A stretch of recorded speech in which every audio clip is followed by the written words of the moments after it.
really the two things I want to say are, you got to be the hardest workers in the room, and don't fuck the opportunity up.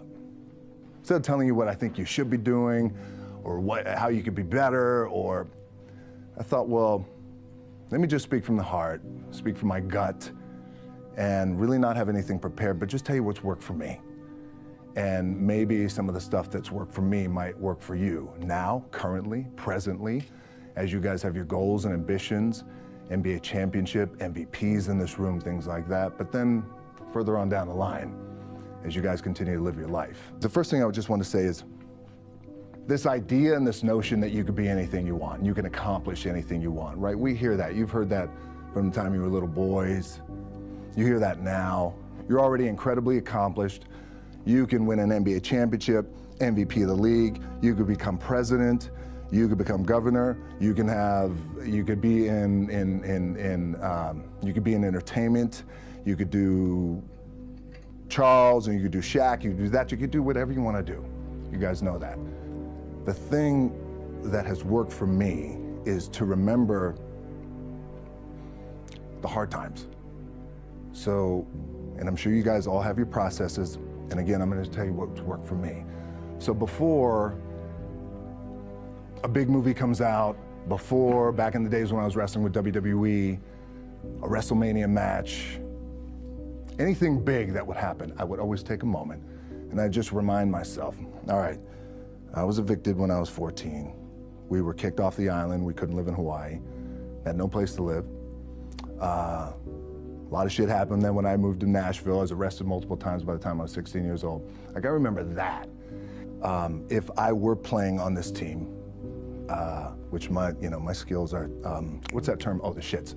So I never play. But before I lace up, before I get on the court, before I play in these big games, before I go to the Staples Center, where history is there, those are historic walls there at the Staples Center. I would remember that, and it allows me then to be present in the moment and understand, holy shit, the stuff I have around me right now, this is the shit that I dreamed of when I was a kid. I am here. I played for University of Miami, played with great teams. Warren Sapp, Ray Lewis, they were my teammates. They were balling. Warren Sapp was playing tight end that time. I was starting defensive tackle. Yeah. They moved him over to D-line. And he looked at me, he's like, yo, dude, I'm gonna take your spot. I said, you ain't taking my fucking spot. He said, I'm gonna take your spot. I said, no, you ain't. We battled, and he took my spot. Now you can imagine how that fucked with me, because there goes my opportunity. He went in, switched to defensive tackle, lit the world on fire. Well, what that did, it crushed me, it crushed my dreams. I had a piss poor senior year, zero production, no NFL, no combine invite, nothing. Finally went to the CFL, Calgary Stampeders, making $250 a week Canadian. Now I had to send that shit home to my wife at that time. Had no money. So I remember that. When I got cut from Canada, I had $7 in my pocket. And I always tell that story. So now my production company is $7, advertising agency is $7, everything is $7. So I always remember that. What helps me is to keep the hard times in the front of my mind, because it allows me to go into these big moments that I've worked my ass off, and you guys have worked your ass off. It allows me to go into these big moments with a different perspective. What it also does for me, and again, this is what works for me. Like, I keep my back, excuse my language, my back is up against this motherfucker every day. It's against this fucking wall. Excuse my language, ladies in the room. But it's up against this motherfucker because it's what I believe in. And when my back is against this motherfucker, then there's nowhere to go. But that way. That's it. So I feel like this could be something, an ideology and mindset that could help you, if you look at it that way. Because you made it already. We made it. We're successful boys, and we're lucky boys to be where we're at. Oh, you guys made it. Everybody's rich in the room. Nobody's gonna get evicted anymore. Anything you got, there's no more money problems, right? You got a lot of hands out now. Hey, can I get a little bit? Can I get a little bit? Right, that happens.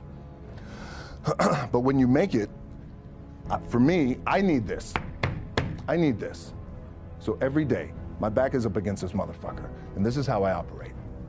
Now, doesn't mean you don't smile, doesn't mean you don't laugh and joke, right? You're happy, I'm a happy guy. But when it comes to business, and when it comes to executing, it's up against this. And I gotta go that way. And I don't give a fuck who is in front of me. They're not gonna stop me. I feel like for me, it feels seamless because you prepared for so long, but it's just like you guys prepping for a game. That's the fun part. That's where it's like, fuck, it's fun, man. People are paying their hard-earned dollars to come see you. They're cheering, they're going bananas, they're booing the shit out of you or on the road. That's fun. That's what you live for. I mean, that's the juice right there. The prep is where the character's made. And I just don't mean the character I play, I mean the character in here. So for me, the prep is getting with the director, getting with the producers, getting with the writers, so in essence, it's like getting with all your coaches and your different position coaches and all the meetings that you have to have, right? So that's the work you put in. The key for me was, where does it start? What's the anchor? What's the anchor? So I could have all these ambitions and you guys have all these ambitions, which is great. It's important. I'll play this role, you'll play that role. I'll execute this thing and it'll come out this summer. You guys will execute this thing during the summer, right, when it's time to really put in a lot more work. But the key with me is just always finding what the anchor is. And the fucking anchor is getting up at 4 o'clock in the morning every day before anybody else and grounding my thought process is in the no one will outwork me. No one. I love and I respect you guys. You motherfuckers won't outwork me. All starts with this. 2 hands. Anchor for me has always been the work in terms of the weight room training. So when I first started wrestling, I was 6 years old, rolling on the mats with my dad. My old man, a lot of you guys won't know this. Yeah, Rocky Johnson. My old man was Rocky Johnson. He was the first black WWF at that time. First black WWE tag team champions with Tony Atlas back in 1983. My uncles were the Wild Samoans. I come from a long line of pro wrestlers.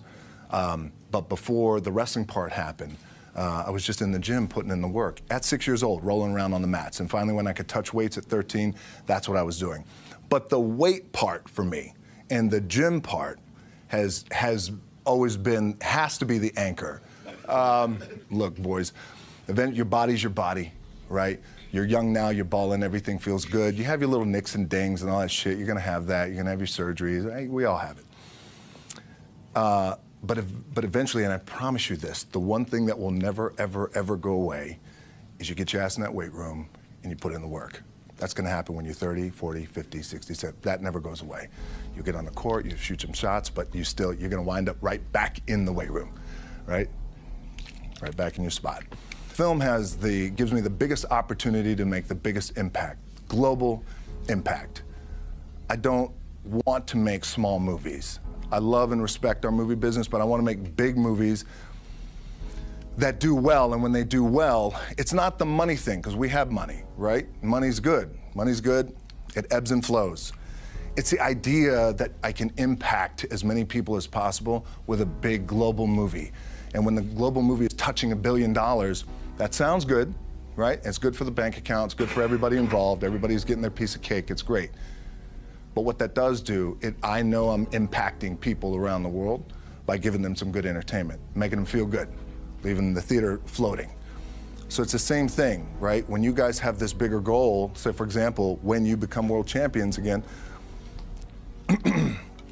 as polarized as the sports world is, it's a fucking incredibly inspiring thing, even if they're not fans of your team.